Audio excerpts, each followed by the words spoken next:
Hey everyone, welcome back to FreshenOPT Air Filter Channel.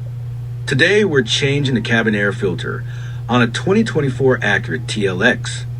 Before we get started, don't forget to grab a new cabin air filter and a pair of gloves to keep your hands clean from dust and dirt. Open the glove box. Gently squeeze both sides inward to release the glove box. Now you'll see the cabin air filter housing cover. Yes, it's really that simple.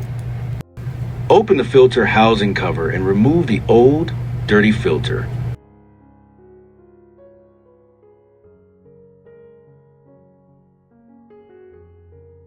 OMG, this one definitely needs to be replaced. Take your FreshenOPT cabin air filter and slide it in.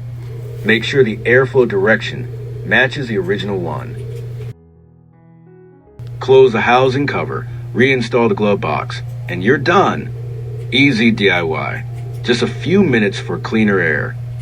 Thank you for watching this video, and don't forget to subscribe to our channel.